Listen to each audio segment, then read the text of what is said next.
You're sitting in a dimly lit room. The glow of a CRT monitor is the only light. The hum of a 486 CPU fan is a constant companion. With a click on the keyboard, you type the command. The screen flashes and that iconic pixelated eagle emblem appears. The digitized voice snarls. And you're in. This was the moment. For many of us, this was our first true step into a 3D world. It was revolutionary. But what if I told you that one of the most fascinating, technologically impressive, and frankly most playable versions of this landmark game wasn't on your PC? What if I told you it was on a console that most people wrote off as a joke? A console that, in this one specific instance, managed to pull off a genuine miracle.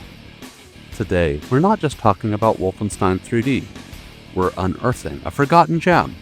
We're taking a deeper dive into Wolfenstein 3D on the Atari Jaguar.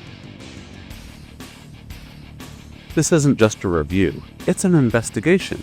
We're going to peel back the layers of this port, not just to see what's there, but to understand how it got there. We'll explore the Jaguar's notoriously complex architecture. We'll dissect the ingenious solutions the developers at id Software had to employ, and put this version side by side with the PC original to see where it shines and where it stumbles. For gaming history buffs, or for Jaguar apologists, for anyone who loves a good underdog story, this is a crucial piece of the puzzle. This is the story of how a doomed console managed to do justice to one of the most important games ever made. So let's set the stage properly.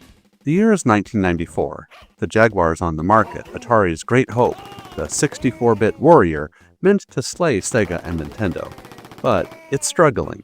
The library is thin, and developers are wary. Meanwhile, id Software's newly released Doom has set the PC world on fire. Porting this kind of complex, texture-mapped 3D game to a cartridge-based console seems like a pipe dream. The Super Nintendo version of Wolfenstein was a heavily compromised, stripped-down shadow of the original. And the Genesis version? It was sadly canceled due to some, technical problems? Right. So when Atari announced the Jaguar port, most people expected another butcher job. Boy, were they wrong. What id and the developers created wasn't just a port. It was a clever and in some ways a superior reinterpretation of the classic. It's a testament to what the Jaguar could do when its potential was properly tapped. Before we get into the meat of the tech that powered this game, let's get into the game itself. How does it actually feel to play Wolfenstein 3D on the Jaguar? If you're coming from the PC version, the first thing you'll notice is that it's unmistakably Wolfenstein. In Wolfenstein 3D, you play as William B.J. Blazkowicz, an American spy during World War II, deep behind enemy lines, blasting your way through hordes of Nazi scum. The core loop is intact. You navigate the maze-like levels. You shoot Nazi guards and dogs, you find keys, and you hunt for secrets. But the devil, and in this case the delight, is in the details. For example, the Jaguar version introduced the very same rocket launcher from Doom, and even added an all-new flamethrower to give you even more variety and fun when laying down the hate against the Nazi horde and the ginormous, freakish bosses.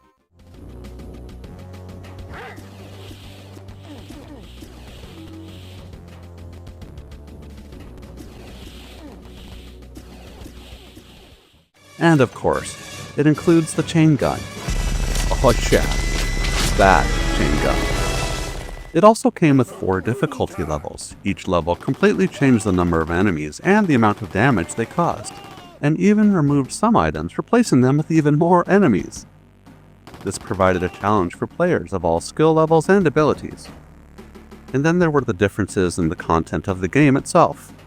The Jaguar version was actually based on the Super Nintendo port, but it offered some additional content and had some level adjustments. But it was still grounded in the same core gameplay experience that made the original so iconic. However, the cost of the additional content meant smaller level map, and fewer levels than were found in the PC version. The levels themselves were redesigned to be more compact. They feel less sprawling and maze-like than the PC originals, which some purists might see as a negative, though arguably it makes for a more focused, action-packed experience. Finally, the total number of enemies per room seems to have been slightly toned down, likely to maintain that solid frame rate, so the game difficulty feels a bit less overwhelming at times. Now, to understand why the Jaguar port of Wolfenstein 3D is such an achievement, we first have to grapple with the beast itself, the Jaguar's hardware. You've heard the term 64-bit thrown around in its marketing, and we'll get into some of the semantics of that debate in another video. But the real story is the Jaguar's unique and, frankly, bizarre multiprocessor architecture. Forget a single powerful CPU. The Jaguar was a bag of chips. Not those. Those. And a committee of processors, so getting them to work in harmony was the fundamental challenge for any developer. At its heart, you had two key 32-bit RISC processors, the Tom chip, which handled graphics, and the Jerry chip, which was responsible for sound. But alongside these were three other processors, including a Motorola 68000 CPU, which was ironically intended as a simple systems manager, but often ended up doing the heavy lifting because it was familiar to developers. This wasn't a simple pipeline. It was a 5-lane highway with no lane markings or guardrails. The key to unlocking the Jaguar's power was parallel processing, keeping all of these chips fed with data and working simultaneously. Most developers who were used to simpler architectures never figured it out. They'd lean on the old 68K, and the game would run poorly and look like a 16-bit version. But if you could master the dance, if you could get Tom, Jerry, plus the Blitzer and object processor all working together in concert, you could achieve things that should have been impossible for a cartridge-based system in 1994. So how did id Software wrestle with this hardware? The port was actually handled by a few key figures, including id's resident wizard, John Carmack, who provided the core engine. As rumor has it, he coded the entire game engine over the course of a weekend, as sort of a tech demonstrator for the upcoming Doom engine that id would use for the excellent port for the Jaguar. And by the way, if you're interested to see the story about the Jag's Doom port, then you can check out my other video about that. I'll leave a link in the description so you can take a look. id's approach was a masterclass in optimization. They bypassed the sluggish 68K almost entirely, writing the core game logic directly for the custom RISC processors. They used the Jaguar's GPU for the game's core gameplay loop and enemy AI. But the real magic, the texture-mapped 3D graphics, was handed off from the Tom chip to the system's object processor. The Jaguar's object processor was a tile-based renderer, which is a very different way of drawing a screen compared to the PC's VGA mode. Instead of directly manipulating pixels in a frame buffer, you created a list of objects, sprites, textures, etc., and their positions, and the hardware assembles a screen on the fly. This is incredibly efficient for 2D games, but for a 3D game like Wolfenstein, it was unorthodox. id Software had to translate Carmack's raycasting engine into a form that the object processor could understand. They essentially turned each vertical strip of the wall texture into an object that the Jaguar could place on the screen. It was a brilliant, if convoluted, workaround that leveraged the Jaguar's specific strengths to achieve a result that, as we'll see, was remarkably close to the PC original and in some ways surpassed it. Beyond the hype and the marketing fluff, the development was a battle against technical challenges. The Jaguar had very fast video RAM, but a limited bus for getting data in and out. This meant careful management of assets. There was no room for the full, sprawling levels of the PC version. The Jaguar cartridges had limited space, so the levels had to be redesigned, made more compact. But for every compromise, there was an ingenious solution. The developers didn't just cut and paste, they re-engineered the game for a completely different platform, and in doing so, they created something unique. In a side-by-side comparison with the original PC version, the differences are subtle but significant. Let's start with the visuals. The Jaguar's graphics were in a much higher resolution and had more detail than its DOS counterpart. The Atari Jaguar port had new textures and enemy sprites. The graphics for walls, enemies, and other objects don't become blocky or chunky at close range, a problem that the Super Nintendo and DOS version suffered from. The original Wolfenstein 3D, released in 1992, ran at a screen resolution of 320 by 200 pixels. This was fairly typical for PC games at that era, especially given the hardware limitations of the time. The DOS version of the game also ran in a 256 color palette. While the resolution may seem low by today's standards, it was actually somewhat impressive for the time, providing a smooth, albeit pixelated, experience for gamers. The game's performance was heavily optimized to run on the hardware available back then, including early graphics cards like the VGA and EGA variety. Wolfenstein 3D used a technique called raycasting to create its pseudo-3D environments. Raycasting is a simplified form of 3D rendering where the game engine traces rays from the player's viewpoint and projects them onto a 2D plane to simulate depth. The game treats the environments as a series of walls and rooms. By casting rays at various angles, it calculates the distance to the wall and renders them at varying heights on the screen. This approach was computationally less intensive than full 3D rendering, which allowed the game to run smoothly on the hardware available in 1992. However, this also meant that the game's environments were limited to a series of rooms and corridors, without true 3D object handling or dynamic lighting. When Wolfenstein 3D was ported to the Atari Jaguar, the console's more advanced hardware allowed the raycasting technique to be implemented more effectively. This resulted in clearer textures and more consistent visuals. The improved processing power also enabled faster overall rendering and reduced aliasing, resulting in a more polished and visually appealing experience. In fact, the Jaguar port of Wolfenstein 3D ran the game at 640 by 480 pixels in high-resolution mode, using the Jaguar's native capabilities. This provided a much better visual presentation than the original. The color palette is also slightly different. The Jaguar version has a somewhat more muted and darker color palette compared to the vibrant, almost cartoonish colors of the PC VGA original. In this port, the enemy and boss sprites also used flipped images of themselves while walking, which increased the frames in their movement animation from just 2 to 4. The enemies in the Jaguar version also have a distinct mirage effect when hit, for easy visual confirmation when you were landing shots.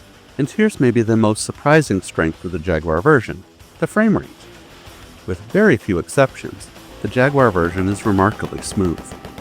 It often feels more consistent than the PC version running on mid-tier 486 machines of the time, which could slow down a bit when there were multiple enemies on screen. The Jaguar's custom hardware, once properly leveraged, delivered a surprisingly solid and responsive experience. And the texture mapping is where the technical ingenuity really shows. The core raycasting technique is the same, but the Jaguar's method of drawing those vertical strips results in a very clean image with less of the shearing or flickering that could sometimes be seen on the PC. The walls are solid, the perspective is correct, and the sense of movement is excellent. It's a testament to the efficiency of that object processor workaround. They got the 3D effect to work, and work well, on hardware that was never designed for it in a way that the PC's VGA card would. Another subtle but brilliant addition was the dynamic lighting when you fired your weapon. On the PC, the screen would flash white when you shot, a simple effect. On the Jaguar, when you fired your gun, the entire corridor in front of you would be illuminated by the muzzle flash, casting dynamic light onto the walls for a split second. This was a tiny graphical flourish, but it added a huge amount of atmosphere and feedback that the PC version lacked. It showed a level of polish and creative thought that went beyond a simple port. Now let's talk about the audio. Because this is an area where the Jaguar version doesn't just compete, it wins. The PC version used the PC speaker or a Sound Blaster card for its iconic, gravelly, digitized speech and soundtrack. The Jaguar, however, was equipped with the Jerry chip, which included a powerful custom wavetable synthesizer. The result? The sound effects in the Jaguar version are sharper and ring more true. The guard shouts of Achtung have more presence and less distortion. The weapon sounds, from the popping of the pistol to the satisfying chatter of the machine gun, are punchier.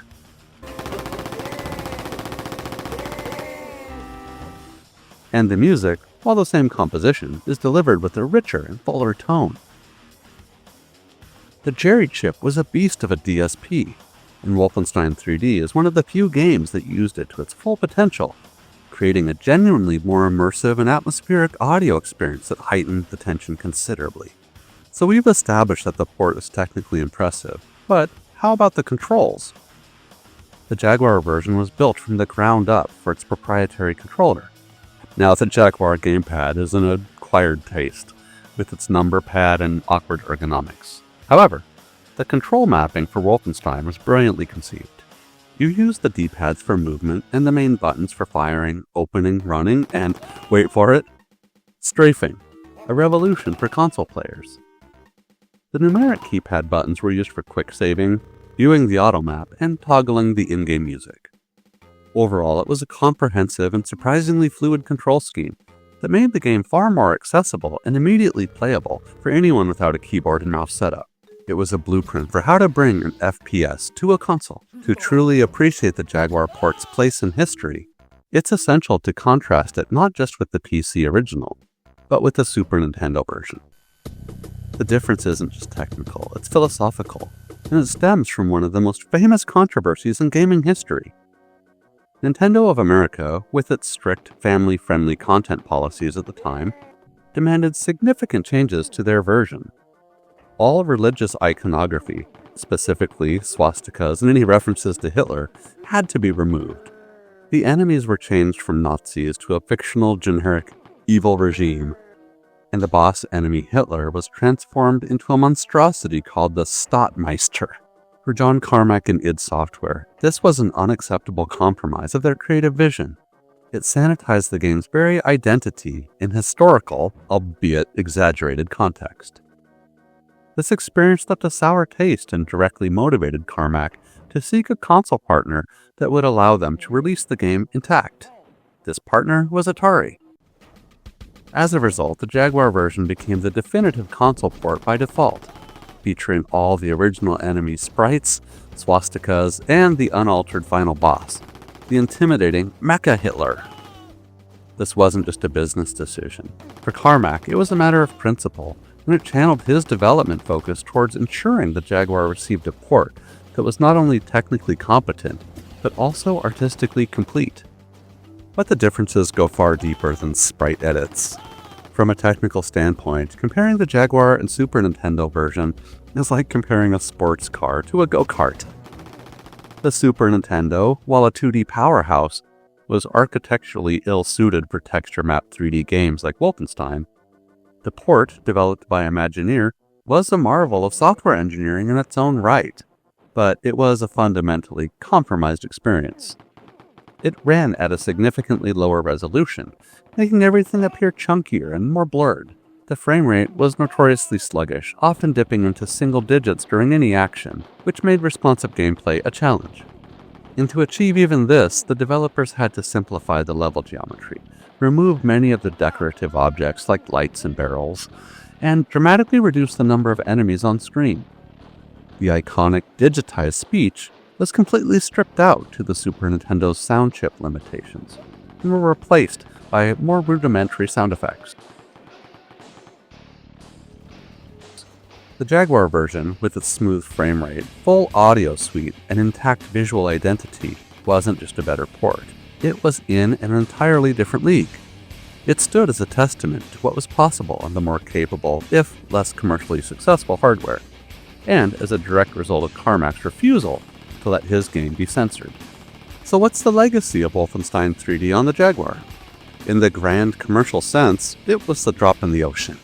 It didn't save the Jaguar, and it was quickly overshadowed by the exceptional Jaguar port of Doom, and also the rise of the Nintendo 64 and the ultimate domination of the PlayStation. But for retro enthusiasts and developers today, it remains profoundly relevant. This port is a case study in skilled, low-level optimization.